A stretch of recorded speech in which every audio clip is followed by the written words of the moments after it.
أعوذ بالله من الشيطان الرجيم بسم الله الرحمن الرحيم السلام علیکم ورحمۃ اللہ وبرکاتہ۔ نحمده ونصلی علی رسولہ الکریم، اما بعد۔ رب اشرح لی صدری ویسر لی امری واحلل عقدۃ من لسانی یفقهوا قولی۔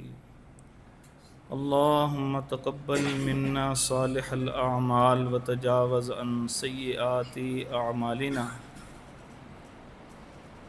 حضرات محترم، بات یہاں تک پہنچی تھی کہ محمد رسول اللہ صلی اللہ علیہ وسلم پر پہلی وحی نازل ہوئی، اور آپ علیہ الصلوۃ والسلام نے گھر جا کے جب اس کی خبر دی تو آپ کی 5 خصلتیں اوصاف حمیدہ جو اس وحی کے نازل ہونے سے پہلے اللہ تعالیٰ نے بطور حفاظت کردار آپ میں پیدا کی تھیں، ان کا تذکرہ آپ کی زوجہ محترمہ، اس امت کی پہلی ماں سیدہ خدیجہ رضی اللہ تعالی عنہا نے کیا کہ اِنَّکَ لَتَصِلُ الرحم، آپ رشتہ داریوں کو جوڑتے ہیں، وَتَحْمِلُ الْكَلَّ، اور بوجھ اٹھاتے ہیں، وَتَكْسِبُ الْمَعْدُومَ، اور غریب کے لیے کماتے ہیں، وَتُعِينُ عَلَى نَوَائِبِ الْحَقِّ، اور حق کے لیے کھڑے ہوتے ہیں، مظلوم کا ساتھ دیتے ہیں، وَتُقْرِئُ الضَّيْفَ، اور مہمان نوازی کرتے ہیں۔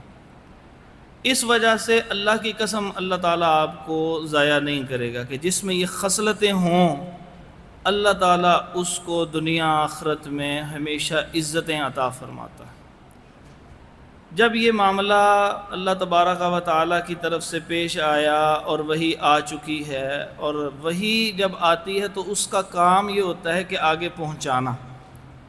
رسول اللہ صلی اللہ علیہ وسلم کی زندگی کے بنیادی طور پر وحی آنے کے بعد 6 حصے ہیں۔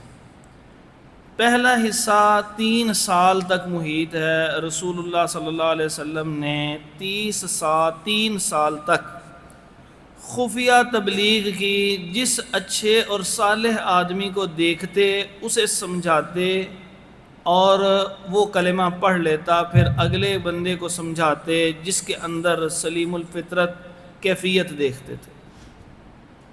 آپ کے علم میں ہے کہ یہودی مسلمانوں کے کتنے بڑے دشمن ہیں، اور ان کو جانتے بوجھتے انکار کرنے کی عادت ہے۔ اللہ تعالیٰ فرماتے ہیں یعرفونہ کما یعرفون ابناءہم، محمد صلی اللہ علیہ وسلم کو ایسے پہچانتے ہیں جیسے اپنے بیٹوں کو پہچانتے ہیں۔ لاکھوں بندوں میں انسان اپنے بیٹے کے پہچاننے میں غلطی نہیں کرتا، اس کو پتہ ہی ہے میرا بیٹا ہے۔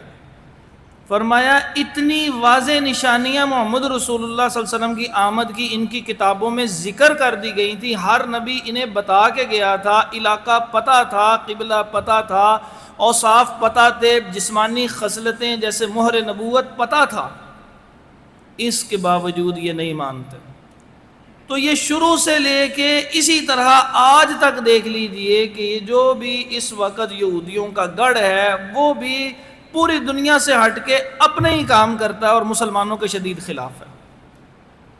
تو ایک یہودیہ عورت نے اسلام قبول کیا تو لوگ بڑے حیران ہوئے کہ آپ نے اسلام کیسے قبول کیا، کیا وہ وجہ ہے؟ آپ تو اسلام قبول نہیں کرتے، یعنی یہودی تو اسلام کی طرف راغب نہیں ہوتے، تو وہ کون سا ایسا سبب ہے کہ جس کی وجہ سے آپ نے اسلام قبول کیا ہے؟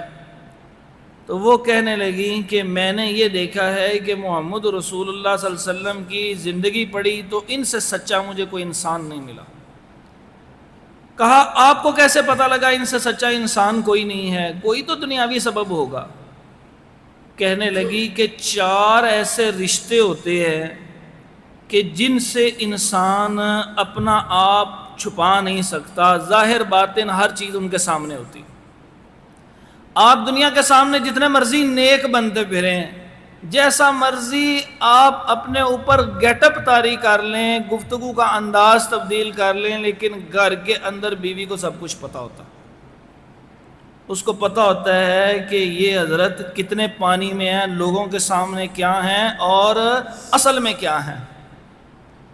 اگر بیوی سے بچ جائے انسان، اس کے سامنے بھی کوئی چیز اس طرح پریٹینڈ کر دے، اس طرح دکھا دے کہ گویا وہ بڑا نیک اور صالح آدمی ہے، تو کم از کم اپنے دوست کو سب باتیں بتا دیتا۔ یہ جو یار ہوتے ہیں ان سے انسان کبھی نہیں چھپا سکتا۔ اب ان کے سامنے آپ اچھا بننے کی کوشش کریں، وہ بتا دیں کہ مینوں پتہ ہے تو کہو جا۔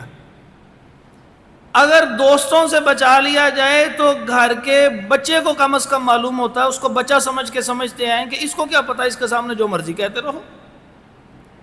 ٹیلی فون کر رہا ہے گھر میں، نہ بیوی پاس ہے نہ دوست پاس ہے، وہ کہہ رہا ہے، کہتا ہے جی میں بس فلاں جگہ کے اوپر موجود ہوں، میں سفر کر رہا ہوں، اور بچہ پاس ہے۔ اس نے احساس نہیں کرنا کہ یہ بچے کو پتہ لگے گا میں جھوٹ بول رہا ہوں۔ ہوتا ہے نا ایسے، بچوں کو بچہ سمجھ کے چھوڑ دیا جاتا ہے۔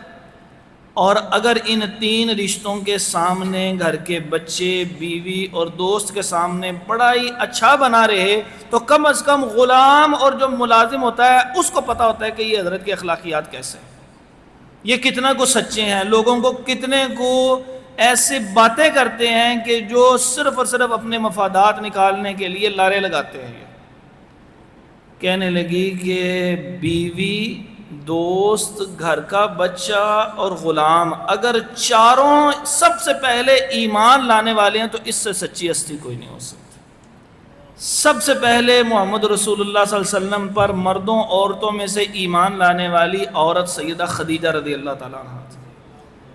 پھر اپنے دوست ابو بکر رضی اللہ تعالیٰ عنہ سے بات کی تو ابو بکر رضی اللہ تعالیٰ عنہ ایمان لائے۔ گھر کے اندر تربیت پانے والے بچے جو بعد میں داماد بنے، سیدنا علی رضی اللہ تعالیٰ عنہ سے بات کی، انہوں نے اسلام قبول کر لیا۔ اور گھر کے غلام زید بن حارث رضی اللہ تعالیٰ عنہ، ان سے بات کی تو انہوں نے بھی اسلام قبول کر لیا۔ جو دل سے اپنا مذہب چھوڑ کے، سب چیزیں چھوڑ کے جو اسلام کی طرف راغب ہونا ہوتا ہے، یہ بڑا مشکل ہے۔ ان لوگوں نے تو پہلے بھی کبھی کوئی کمی کوتاہی نہیں دکھائی تھی۔ یہ وہ ہستیاں ہیں کہ جن کا پہلے بھی کسی بت کے ساتھ تعلق ثابت نہیں ہے، یہ یاد رکھیے گا بات۔ کئی تھے نا، آئے بت پرستی چھوڑی اور جو اسلام قبول کر لیا، الاسلام یہدم ما قبل، جو اسلام لے آتا ہے پچھلے سارے گناہ معاف کر دیے جاتے ہیں، شرک بھی معاف کر دیا جاتا ہے، بڑے بڑے کبیرہ گناہ بھی معاف کر دیے جاتے ہیں۔ یہ تو ایسی پاک باز ہستیاں تھیں جنہوں نے پہلے بھی کوئی ایسا جرم نہیں کیا تھا۔ تو اگر انہوں نے رسول اللہ صلی اللہ علیہ وسلم کی دعوت کو قبول کیا تو وہ عورت کہنے لگی کہ اس سے سچا انسان کون ہوگا، اب مجھے بھی ان کی بات کو قبول کرنا ہے، اس لیے میں نے اپنا مذہب ترک کر کے محمد رسول اللہ صلی اللہ علیہ وسلم کے لائے ہوئے دین اسلام کو قبول کیا۔ تو جو قریبی اچھا بندہ دیکھتے اس کو رسول اللہ صلی اللہ علیہ وسلم اس کی اصلاح فرما دیتے۔ جب اصلاح ہو جاتی تو اس سے افراد اسلام کے دائرے میں داخل ہونا شروع ہو۔ لیکن 3 سال گزر گئے، چند افراد کے علاوہ اسلام میں داخل نہیں ہوئے، کیونکہ ابھی اللہ تعالیٰ کا حکم پوری دعوت عام کا نہیں ہوا تھا۔ حکم نازل ہو گیا، وانذر عشیرتک الاقربین، سب کو اب آپ نے ڈرانا ہے۔ رسول اللہ صلی اللہ علیہ وسلم نے اس کے لیے سب سے پہلا جو طریقہ اختیار کیا، وہ طریقہ یہ اختیار کیا، آپ علیہ السلام نے گھر میں دعوت کی۔ 40 سے ایک کم یا ایک زائد افراد، سیرت کی کتابوں میں لکھا ہے کہ آپ صلی اللہ علیہ وسلم نے اپنے خاندان کے افراد کو اکٹھا کیا اور ان کو کھلانے پلانے کے بعد بات کا آغاز کرنے لگے کہ آپ کے ایک چچا تھے عبد العزیٰ، جسے ابو لہب کہا جاتا تھا، یہ بول پڑا اور اپنی کہانیاں سنانی شروع کر دی۔ کچھ لوگوں کو عادت ہوتی ہے نا کہ وہ بے مقصد بول ہی چلی جاتے ہیں۔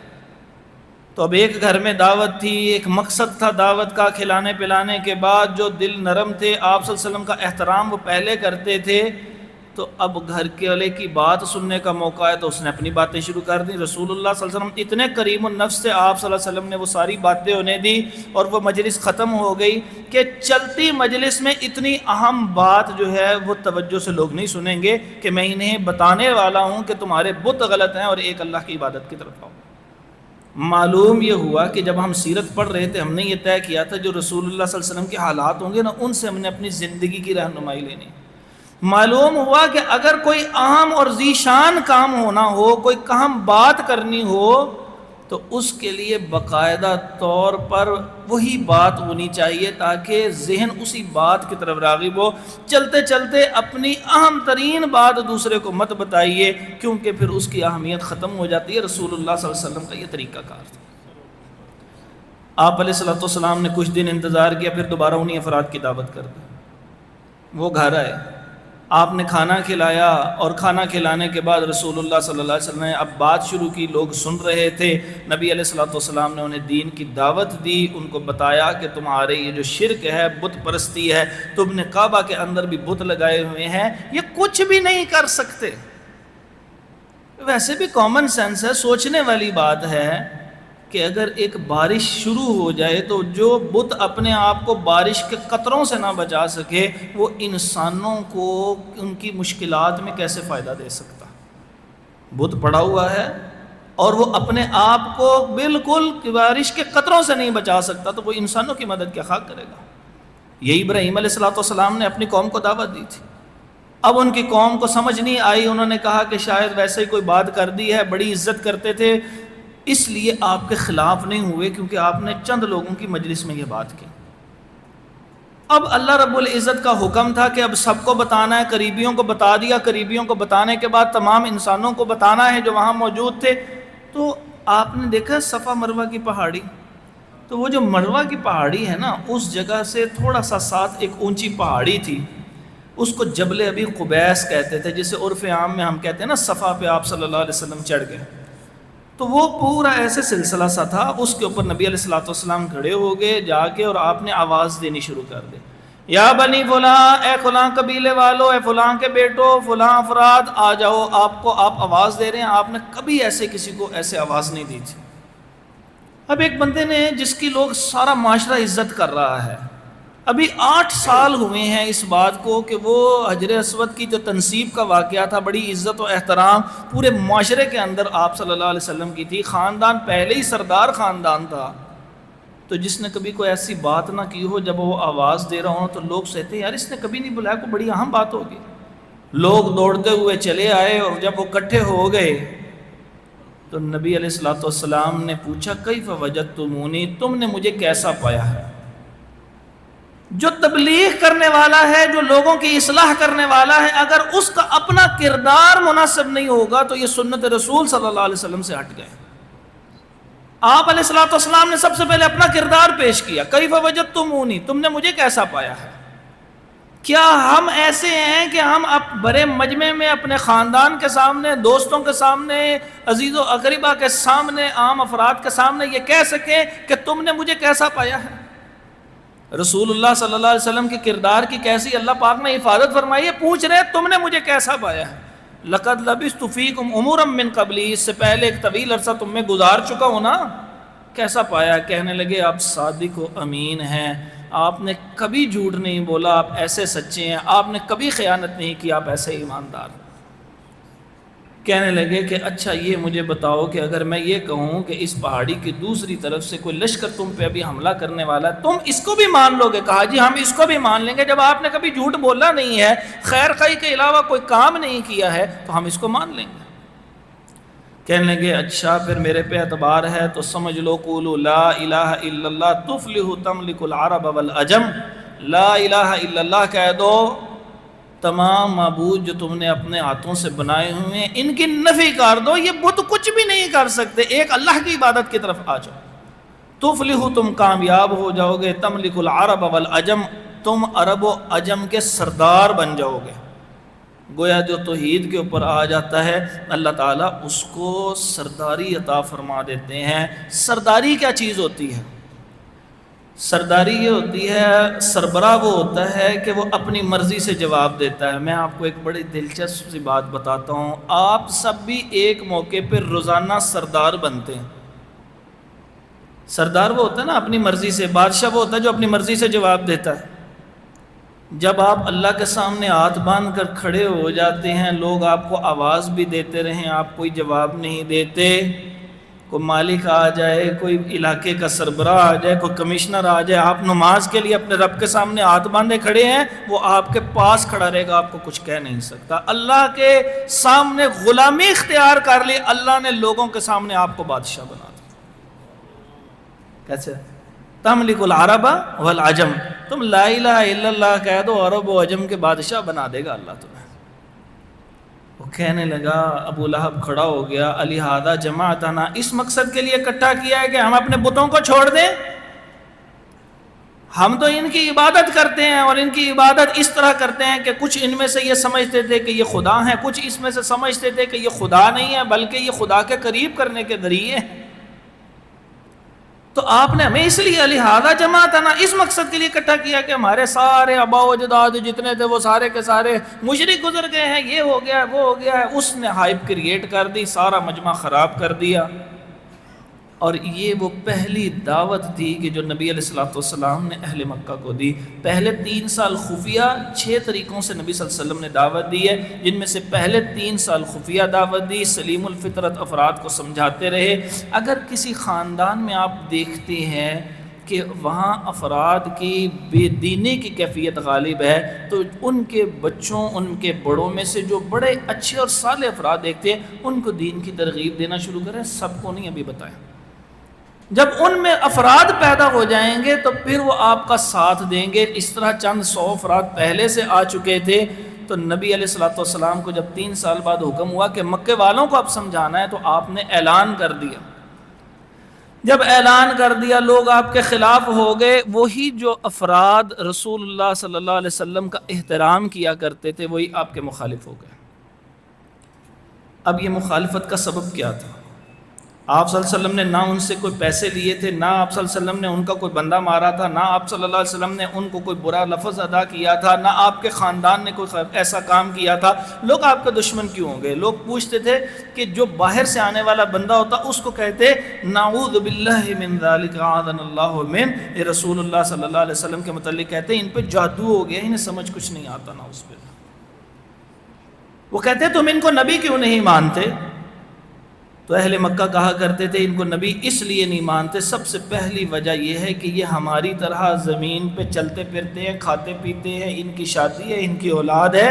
تو اگر اللہ نے کوئی نبی بنانا تھا تو کسی فرشتے کو کیوں نبی نہیں بنایا؟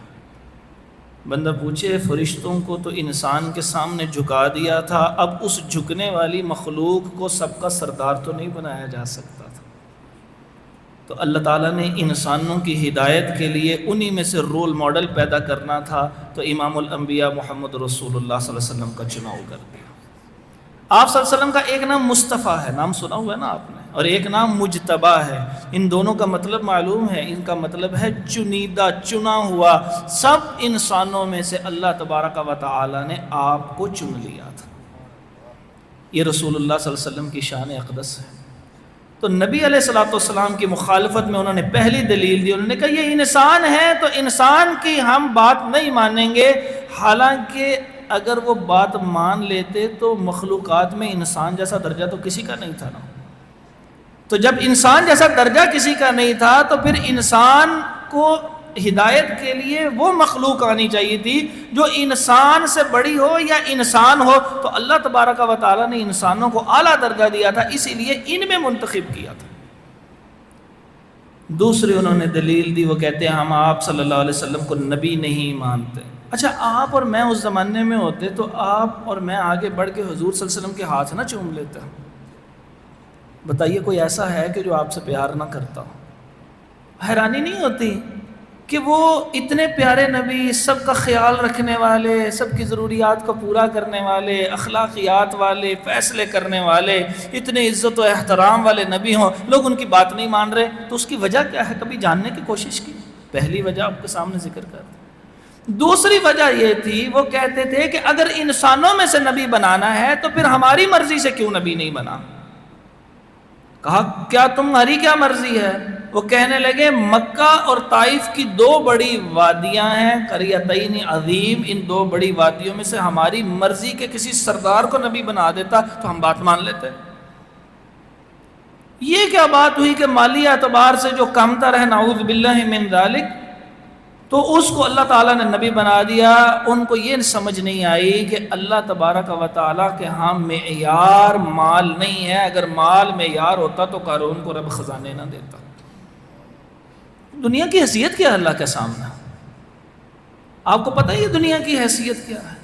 ایک کھلے میدان کے اندر آپ کھڑے ہوں تو آپ کی اس میدان کے اندر کوئی حیثیت نہیں ہے. پوری دنیا کی حیثیت اسی طرح ہے. ایک بڑے سے صحرا میں اگر ایک ریت کا ذرہ ہو تو اس سورج کے سامنے اس زمین کی یہ حیثیت ہے. اور اس سورج کی حیثیت باقی سیاروں کے مقابلے میں بالکل ایسی ہی ہے کہ جیسے کھلے میدان اور صحرا میں ایک ذرے کی ہے.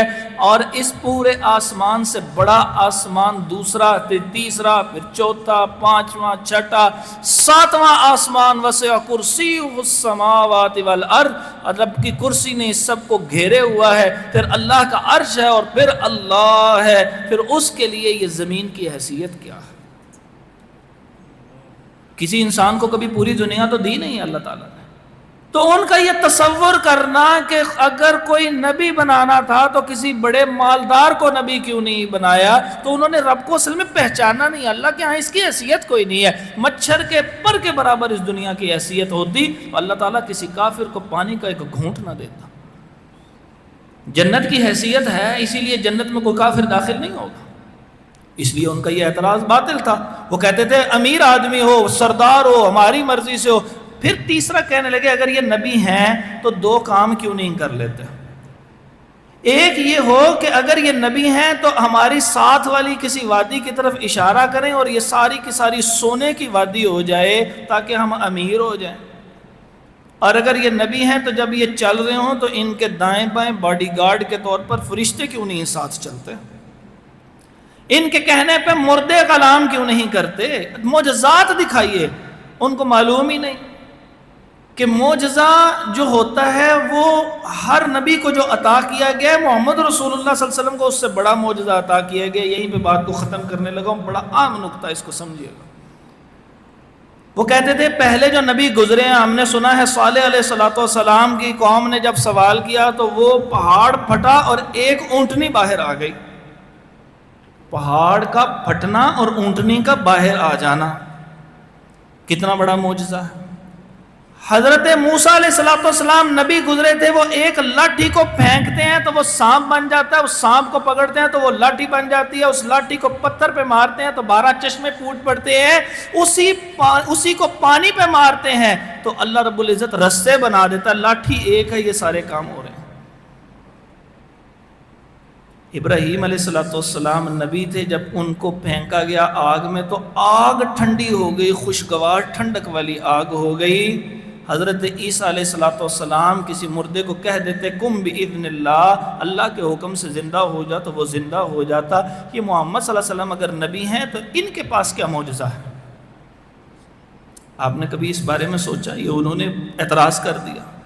غور نہیں کیا کہ اللہ رب العزت جب کسی نبی کو معجزہ دیتے ہیں، اس کو سمجھیے گا، تو جب کسی نبی کو معجزہ ملتا ہے تو جتنے بندے اس جگہ پہ موجود ہوتے ہیں صرف وہ اس کا مشاہدہ کرتے ہیں، اس کے علاوہ ان کا کوئی مشاہدہ کرنے والا نہیں ہوتا. جس وقت صالح علیہ السلام کے لیے پہاڑ پھٹا ہوگا تو قوم میں سے جو بندے وہاں موجود ہوں گے صرف انہوں نے وہ معجزہ دیکھا ہوگا.